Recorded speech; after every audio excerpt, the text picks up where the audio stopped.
നമ്മളിന്ന് സംസാരിക്കാൻ പോകുന്നത് സ്നേക്ക് ബൈറ്റ് അല്ലെങ്കിൽ പാമ്പ് കടി എന്നതിനെ കുറിച്ചാണ്. നമ്മൾ ഏറ്റവും കൂടുതൽ ഭയപ്പെടുന്ന ഒന്ന്, നമ്മൾ പാമ്പ് കടി ഏറ്റു കഴിഞ്ഞാൽ എന്ത് ചെയ്യണം അല്ലെങ്കിൽ എന്താണ് സംഭവിക്കാൻ പോകുന്നത് എന്നുള്ള മനസ്സിൻ്റെ ഒരു ഭീതി അല്ലെങ്കിൽ ഒരു പേടി, അതാണ് നമ്മൾ ഒഴിവാക്കാൻ ശ്രമിക്കേണ്ടത്.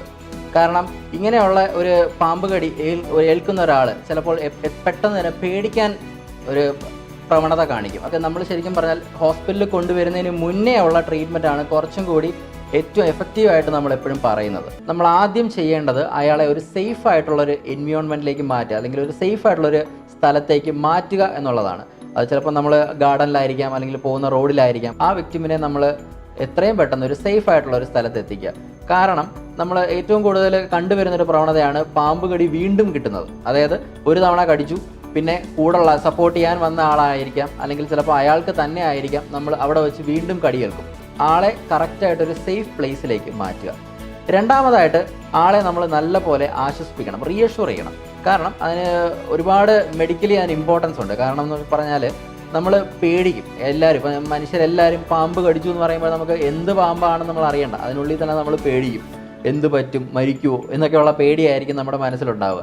പേടിക്കുമ്പോൾ നമ്മുടെ ഹാർട്ട് റേറ്റ് കൂടും, അതായത് നമ്മുടെ നെഞ്ചിടിപ്പ് കൂടും.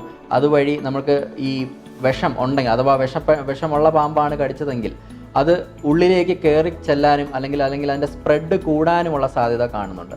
അപ്പോൾ അതുകൊണ്ട് നമ്മൾ ഏറ്റവും ഒട്ടും പേടിക്കാതെ തന്നെ ഇരിക്കാനായിട്ട് നമ്മൾ വിക്ടിമിനെ ഹെൽപ്പ് ചെയ്യണം.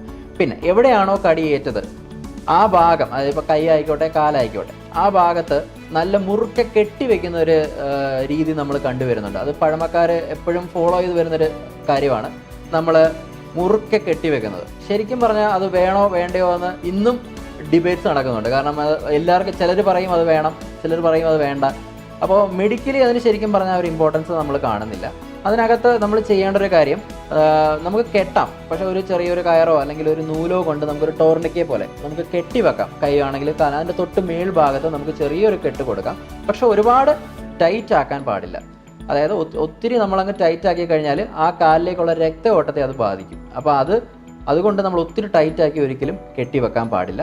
നമ്മൾ കെട്ടിവെക്കുമ്പോൾ ആ സ്ഥലത്ത് കൂടി ഒരു വിരളെങ്കിലും നമുക്ക് അതിനകത്തുകൂടി ആ കെട്ടുഭാഗത്തേക്ക് കടന്നു പോകാൻ സാധിക്കണം. അതായത് നമ്മൾ സൂപ്പർഫിഷ്യൽ ആയിട്ടുള്ള വെസൽസിനെ മാത്രം നമ്മൾ ഒക്ലൂഡ് ചെയ്യാന്ന് വെച്ചാൽ നമ്മൾ തടയാൻ ശ്രമിക്കുക.